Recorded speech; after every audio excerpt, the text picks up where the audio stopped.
Buenas tardes, vamos a comenzar con el curso de Ecografía 2025 con la clase de biometría para el cálculo del poder del lente intraocular.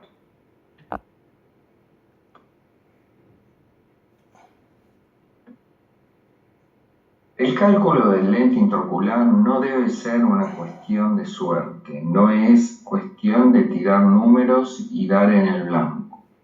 Para la elección y el cálculo del lente intraocular, debemos, por un lado, discutir las expectativas con el paciente, saber cuál es la refracción posoperatoria deseada, tener conocimiento de las fórmulas para el cálculo del lente y, por supuesto, tomar buenas mediciones. Largo axial exacto, poder corneal exacto y estimar la posición posoperativa del lente, que es algo que ya vamos a ver que es estimable. No siempre el resultado es que de cero. A veces queremos que quede levemente miope o levemente o más miope. Lo indispensable es poder predecir la refracción posoperatoria con precisión.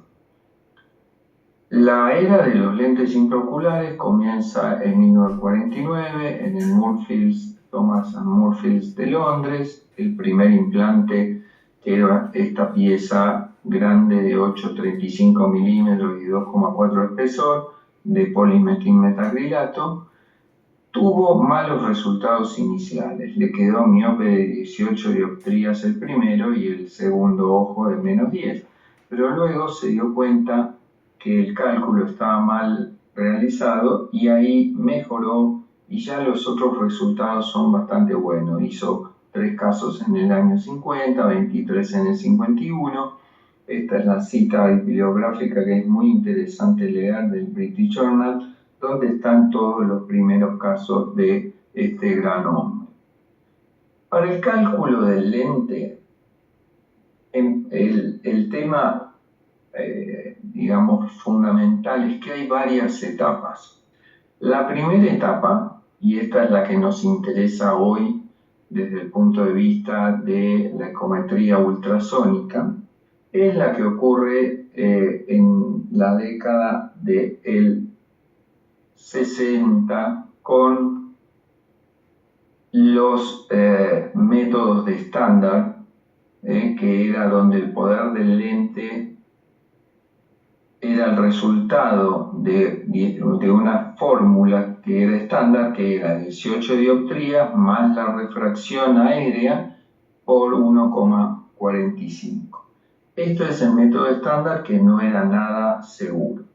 Hacia 1967, Fyodorov, que era de la Unión Soviética, realiza la primera fórmula teórica. Coleman-Hofer diseñan el primer ecómetro en los años 70 y Kohlen-Brander realiza una primera fórmula teórica también, y en el 73 Van der Heijden también hace una fórmula teórica y Binghorst en el 76 realiza su fórmula teórica de Binghorst, que es la que empezamos a utilizar en Argentina en las primeras épocas. Los ecógrafos tenían la fórmula de Binghorst. En el 74 Hofer y Osoini crean el laboratorio de Santa Mónica con el ecógrafo Kretz y medían los casos que se iban a operar de catarata. En el año 80 surge una fórmula que todavía hoy no es, digamos, frecuente, no es algo súper conocido, la SRK original, que era SRK por Sanders, Regellath y Manuscraft. Fue la primera fórmula regresiva. En el año 85 hacen una corrección de acuerdo al largo axial y esa es la fórmula SRK2. Para hacer biometría ultrasónica o para hacer ecometría, la técnica es fundamental porque uno requiere que el paciente esté relajado mirando al techo, no presionar la córnea, sino apenas apoyar de manera perpendicular a la córnea la sonda del ecómetro. Utilizar modos automáticos de congelamiento de la imagen, porque es muy difícil tener la sonda en una posición y con el pedal simultáneamente congelarlo. Entonces, la mayoría de los ecómetros tienen un modo automático que cuando se llega a una imagen razonable se congela automáticamente y se congelan las siguientes normales que buenas para el ecómetro que sean posteriores a esa. ¿Qué obtenemos? Obtenemos picos verticales que vamos a analizar y vamos a ver cuáles son los parámetros que tenemos que tener en cuenta cuando tenemos estos picos. Tienen que ser máximos, es decir, llegar a esta altura, y no sobresaturadas. Y otra cosa muy importante, arrancar de manera perpendicular. Cuando el ultrasonido se encuentra con una superficie, ya sea la cara anterior de la córnea, la cara posterior de la córnea, la cara del cristalino, la cara posterior del cristalino o la retina. La ecometría ultrasónica es la medición a través del ultrasonido. El ultrasonido atraviesa todos los tejidos y desde la córnea hasta la retina, aún con opacidades. Puede ser de contacto cuando la sonda toca la córnea o de inmersión cuando se coloca una cámara entre la sonda y el ojo que esté llena con líquido. Ya lo vamos a ver. Las ondas que se usan son de 12 MHz. Es capital la fijación y la alineación, es decir, que el ojo esté mirando en la dirección de la sonda para que el eco sea lo más perpendicular posible. Y hay que evitar comprimir. El error de medida de estos equipos es de 0,1 milímetro y hay errores mayores que pueden suceder en los ojos con aceite de silicón y en los pacientes miopes, como lo vamos a ver luego. Las ondas de contacto son aquellas que tocan el globo ocular, puede estar como vimos acostado en la foto anterior o acá sentado. Esta es una sonda que se puede colocar en el soporte del tonómetro de Goldman y se puede mover la lámpara de hendidura y tener un eco también perpendicular de esta manera. El tema es engorroso y la que más se utiliza es el otro método vertical.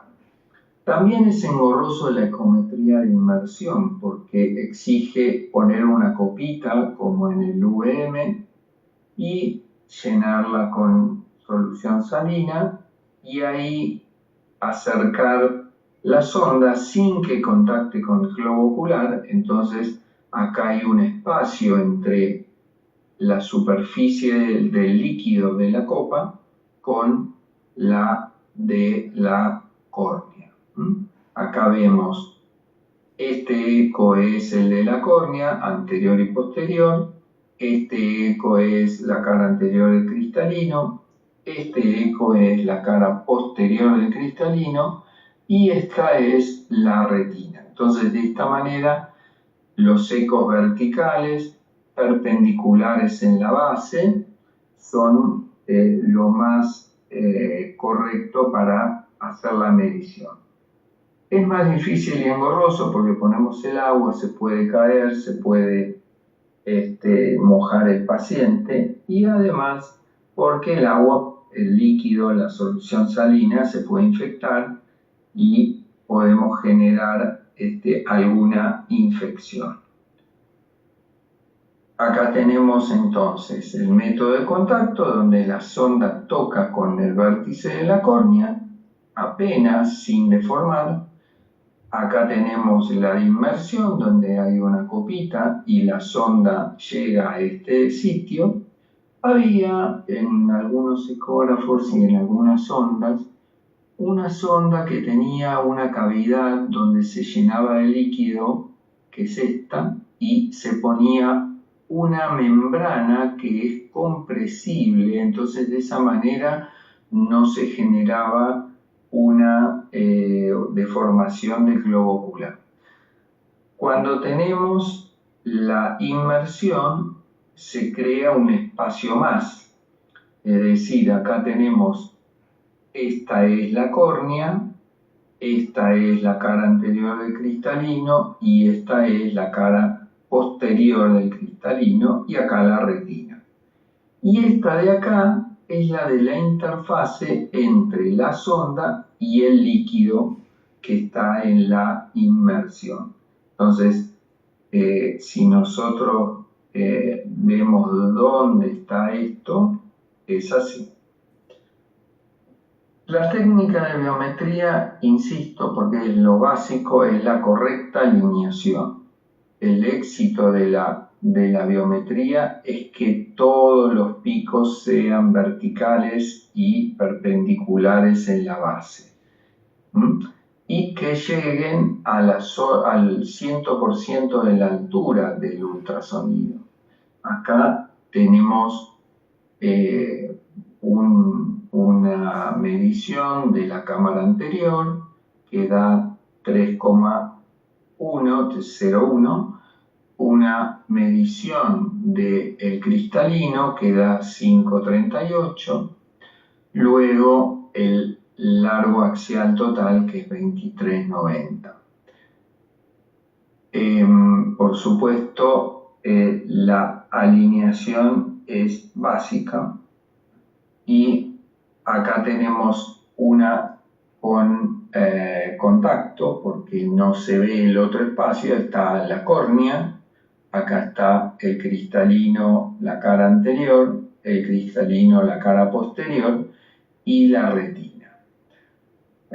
En este equipo, que es un ultrascan, se puede tomar varias medidas y se saca un desvío estándar que en este caso era 0,06, lo cual es muy bueno, con una media de 41,43, y si vemos ahí, excluyendo las malas mediciones, tenemos una gran cantidad, una buena consistencia de los datos.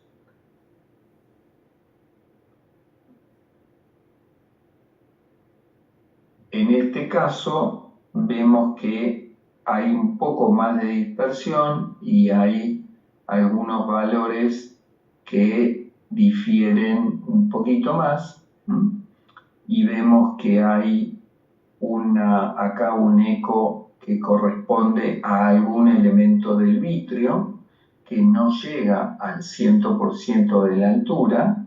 Cuando hay flotadores importantes pueden aparecer como picos internos y a veces pueden dar lugar a errores en la medición. Este es un pico bastante alto y puede ser problemático.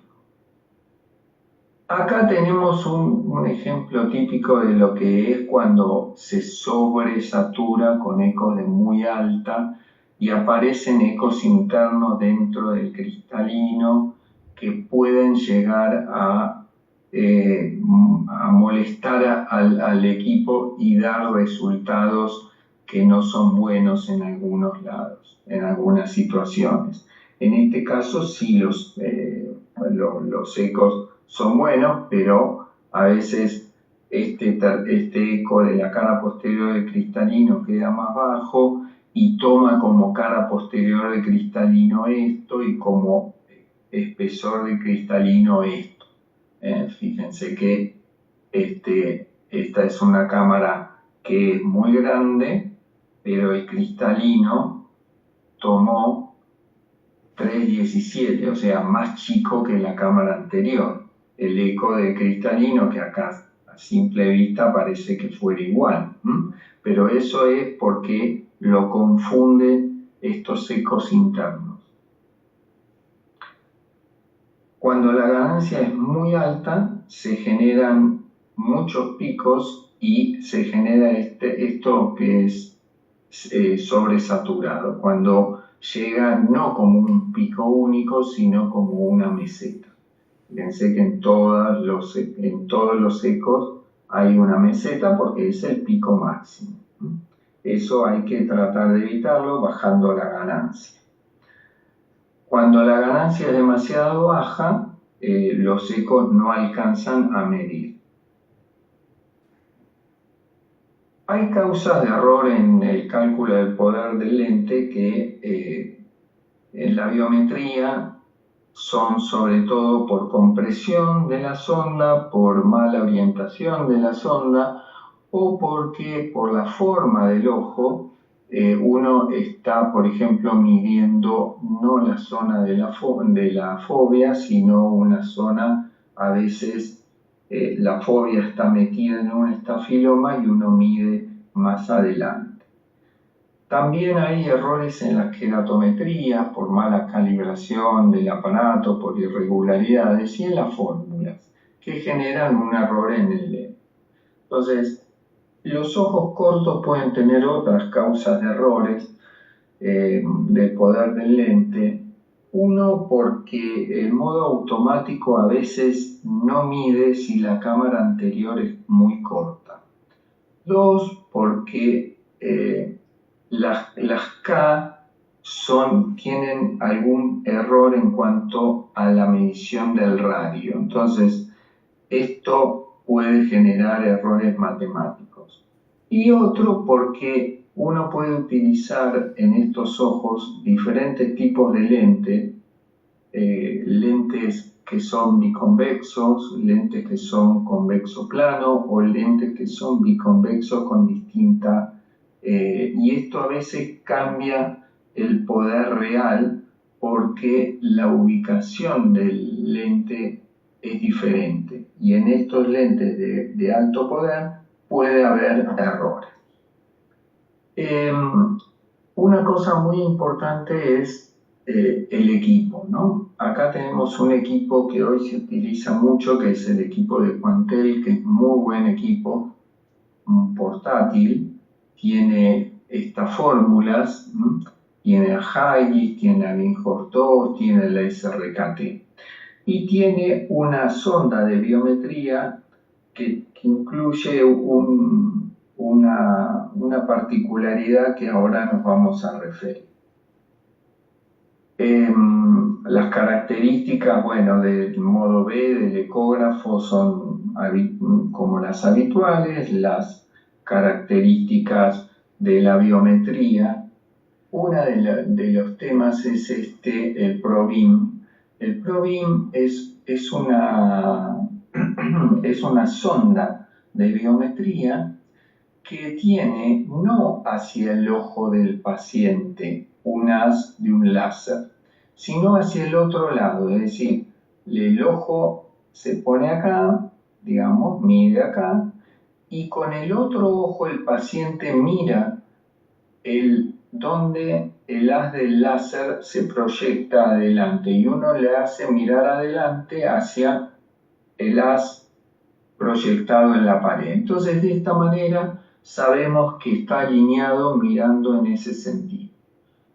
Nos dan muy buenos trazados con todas las mediciones parciales, y realmente la adquisición de la imagen es muy rápida, muy buena. Ven, acá tenemos el ProBeam, el paciente está con el ProBeam, el haz proyecta en la pared un punto que mira con el otro ojo y de esta manera estamos los dos en una fijación.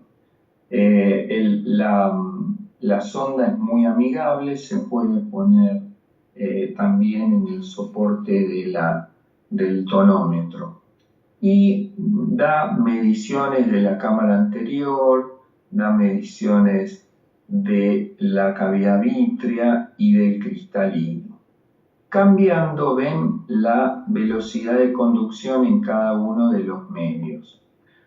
Y es algo que tiene muy buena, mucha consistencia. Si nosotros vemos, es una biometría al azar, y vemos que las mediciones del largo total son muy buenas, con una desviación de 0.2 y de 0.1 en estos casos, que bueno, es bastante buena.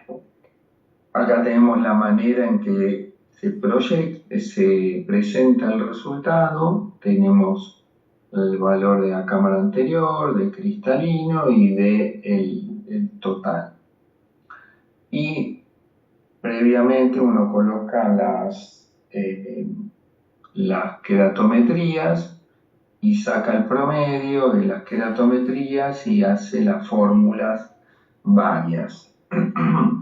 Como ejemplo, este era un caso que tenía un cristalino totalmente opaco, y lo curioso, bueno, le hicieron previamente una biometría óptica con el Lion Master, y había dado un valor de 22,5, y lo mandan para hacer una biometría ultrasónica, ya que con los aparatos no podía pasar. Y claro, da este valor y uno dice, ¿qué será? Uno dice, ¿será confiable? Miren la diferencia del largo. Entonces, ahí es muy útil el modo B de ecografía, porque hacemos una ecografía y vemos que realmente hay una diferencia en el globo que se correlaciona muy bien con esta diferencia. Entonces uno puede estar más tranquilo que el resultado va a ser confiable. En cuanto a la queratometría, recuerden que en la primera etapa esta que hablamos de la biometría y de las primeras fórmulas, el queratómetro que se usaba era que es el Jabal.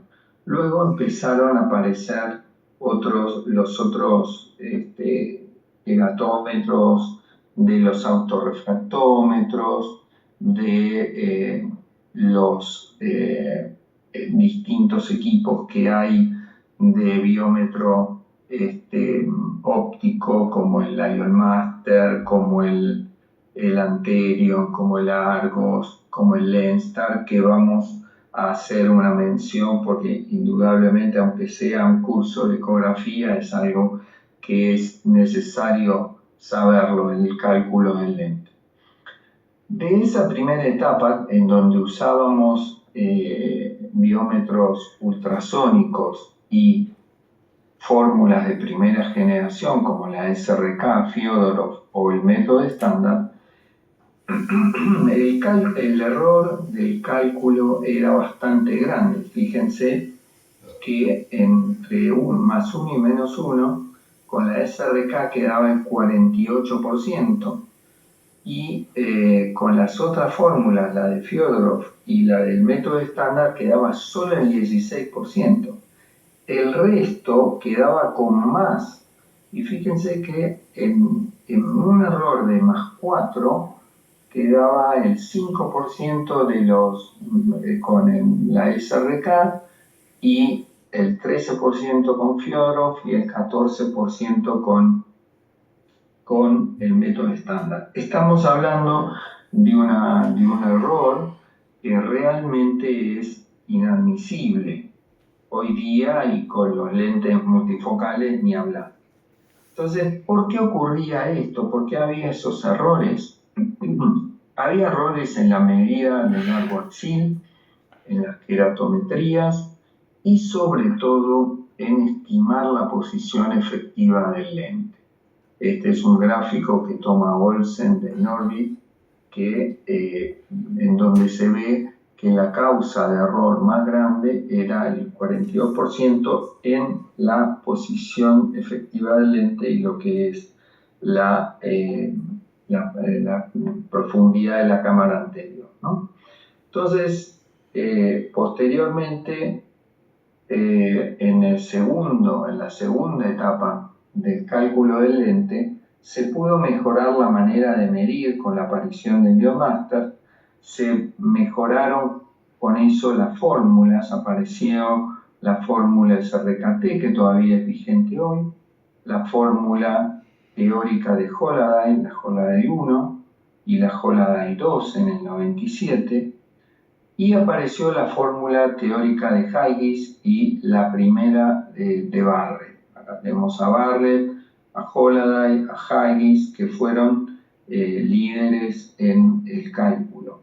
Y apareció el LeoMaster primero, esto apareció cerca del 99, que es de no contacto, que es repetible, que es más exacto, que requiere, digamos, una rápida curva de aprendizaje, o sea, es poca independencia o relativa independencia del operador, todas las medidas en un solo equipo, es de no contacto, que no toca el ojo, tiene detección automática si uno hace el ojo derecho y el ojo izquierdo, error muy común en la era de la biometría ultrasónica, porque uno está haciéndole al ojo derecho y quizá en la pantalla pone ojo izquierdo. Eso con los equipos ópticos no pasa. Y otra ventaja es que no requiere transcribir datos que dan errores y es muy rápido para medir. La ultrasónica tiene la mayoría de los elementos negativos,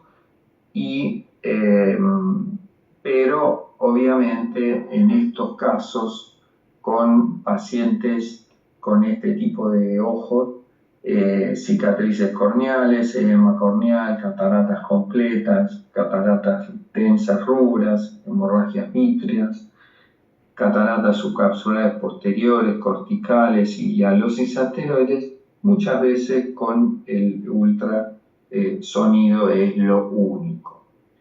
A propósito de esto, apareció el biómetro Largos, que mide fantásticamente ojos con cataratas muy densas, o sea, solamente se reduce a algunos tipos de cataratas que esas sí no las atraviesa. Uno de los elementos era el tema de en la comparación de las fórmulas, acá tenemos todas las fórmulas de esa época, hay una variabilidad muy grande en los extremos. Fíjense que en los ojos muy cortos o en los ojos muy largos se separan. Y en los ojos medianos la cosa era bastante, y de cámaras anteriores, digamos, no muy grandes, normales, es bastante similar el resultado con toda la fórmula, cosa que en los extremos no ocurre. Esto sería el valor medio en donde las fórmulas difieren poco entre sí.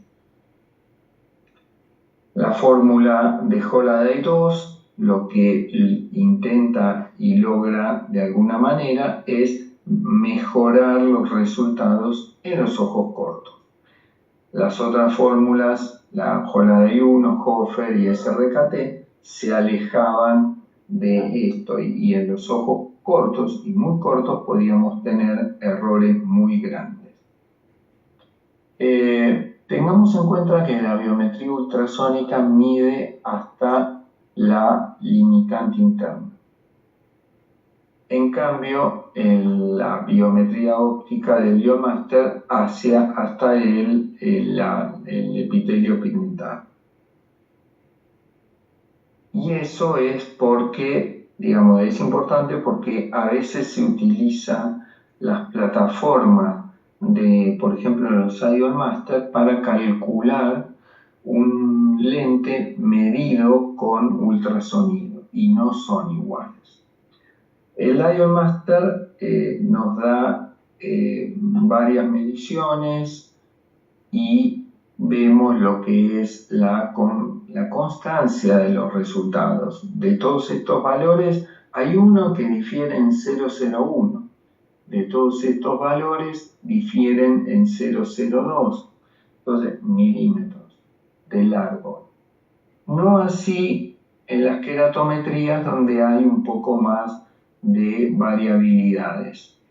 Este primer biómetro óptico mejoraba en eso, pero en las queratometrías que surgían a partir de 6 puntos, había errores, no tanto en el equivalente, sino en el eje, que podía variar, y sobre todo esto era importante a la hora de correcciones de astigmatismos contóricos, ¿no?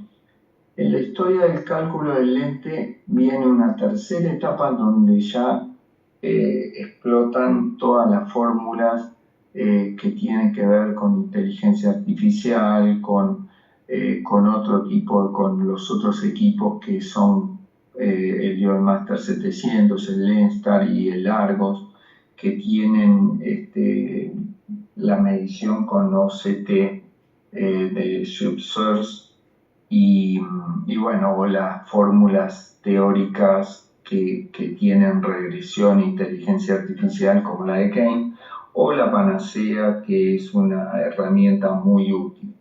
Entonces aparecieron después de 1999 del Leomaster original, los modelos del 2009 en adelante, el Pentacam, el Aladdin, el Galilei, el Argos y el OA de Tomei.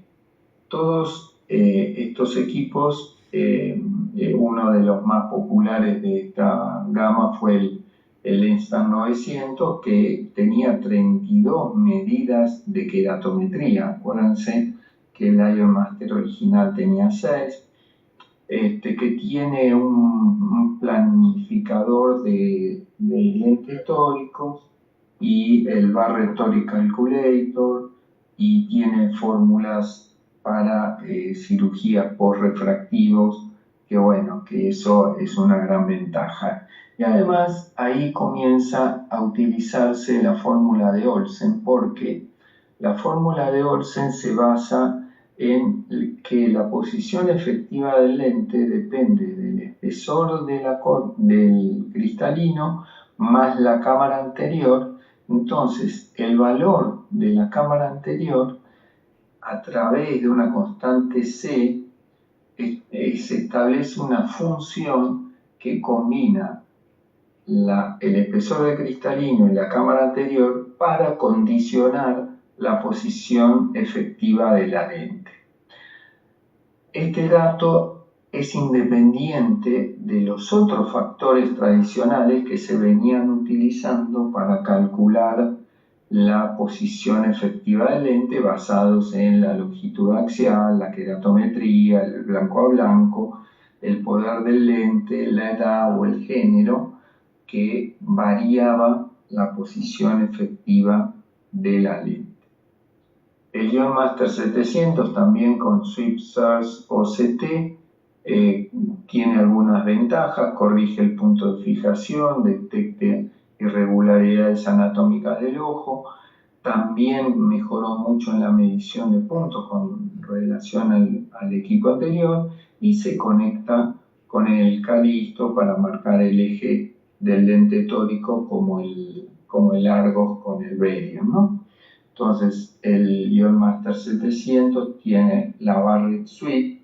Y bueno, la comparación de los biómetros en realidad mostró que era muy buena la correlación. Fíjense, este trabajo que mide muchos ojos del año 2020, en donde todos los largos axiles de los 3 equipos utilizados son muy buenos, son muy parejos, muy consistentes. Lo mismo que las K, que miden muy parejo, pero con más diferencia, y en la cámara anterior es donde hay más diferencia entre las mediciones de los equipos.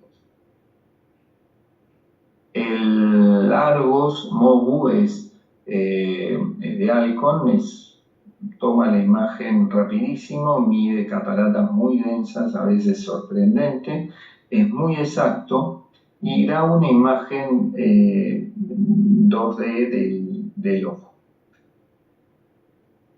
2D del ojo, ¿no? El tema es que hay un gráfico muy conocido sobre las fórmulas, que es este, donde compara todas las fórmulas para ojos normales, para ojos largos y para ojos cortos. En estos ojos, o sea, cuando el largo es de 22,5 a 24, el poder es 42 a 45 y la cámara anterior son normales, difieren muy poco todas las fórmulas. Cuando la cosa se va fuera del rango, ahí las fórmulas que tienen optimizada con constante a 0, a 1, a 2, como la de Haigis, o la nueva generación de fórmulas como Holliday, Olsen, Barrett 2, dan mejores resultados.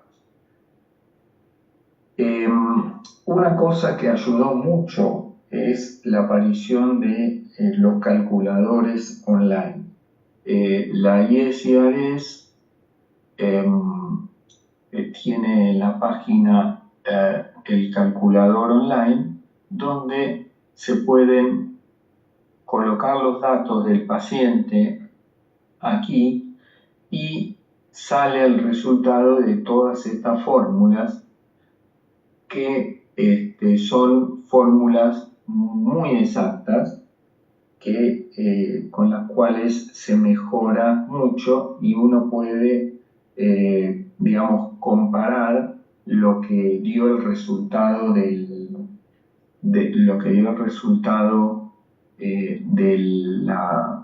las fórmulas que uno tiene con el equipo y agregando estas fórmulas.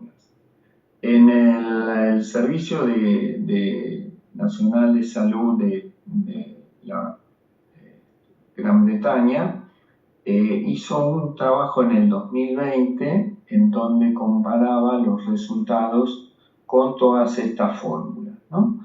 De todas estas fórmulas, la predicción dentro de un error de más o menos 0,50 fue la Kane, la mayor, con 72% de los casos que dieron más o menos 0,50. La de Hill 2.0 dio 71,2, la Olsen 70,6%, la Holliday 2,71 y la Barrett 2 70,7. Fíjense que la SRKT, que es una fórmula que ya tiene 30 años prácticamente, dio 69,1, es decir, con muy poca diferencia, pero y la Haigis 69 también y la Hofer Q 68,1. Esto nos demuestra cómo se ha ido mejorando en la exactitud. Las fórmulas utilizadas son en esta comparación son de, fíjense, la de 1990, la SRKT, la Hofer Q, que es del 93, la Haigis y la Barrett, luego la Olsen, la Barrett 2, la Holliday 2 y la Kane, que es del 18. La mayoría son teóricas, hay algunas que utilizan Ray Tracing, como la de Olsen, hay otras que tienen inteligencia artificial regresión, como la de Hill, y otra que es teórica, como la de Kane, con inteligencia artificial, que es una de las que está como haciéndose bastante popular. Además apareció una ayuda que muchos consultan, que es la Panacea. Panacea es un programa de utilidades online que es de libre acceso, que fue diseñado por David Flicker, que realmente tiene un montón de herramientas para cálculos cálculo del lente, de tórico, del astigmatismo inducido, etc. Y que es muy amigable desde el punto de vista estético y uno puede ir poniendo los datos del paciente, los datos biométricos, la cámara anterior, el largo axil, el espesor del cristalino, el espesor del cristalino con la edad, o también se puede poner, si uno lo tiene sin la edad, es decir, con el valor real.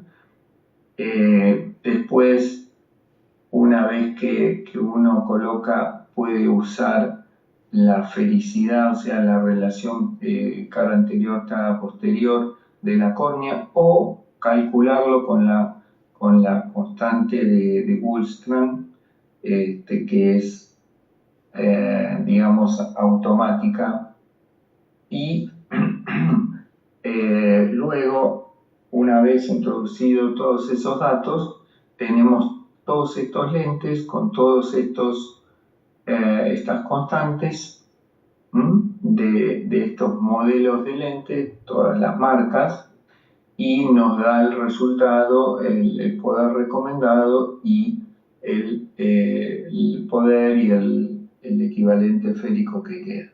Es bastante bueno como para chequear, además tiene otros elementos. En cuanto al cálculo, también hay que decirlo que existe el HORA, que es el cálculo, el que, digamos, calcula intraoperatoriamente el poder del lente y el cilindro, etc., que es algo que se sigue manteniendo, es algo que desde hace unos cuantos años que está en uso, y cada tanto aparecen mejoras y por ende aparecen mayores usuarios que están contentos con el HORA. Entonces, como para concluir con esto que es para los ojos normales, no estamos hablando de lo patológico, que vamos a hablar luego. Las fórmulas de generación más antiguas, Hofer-Q, Hainis, Holaday 1 y 2, SRKT, se siguen utilizando hoy, pero cada vez con menos frecuencia. Las fórmulas más modernas presentan mayor precisión. La Olsen, la Barrett Universal 2, la Kane, la Hill, y hoy son más accesibles y comparados en muchos estudios informan un error menor.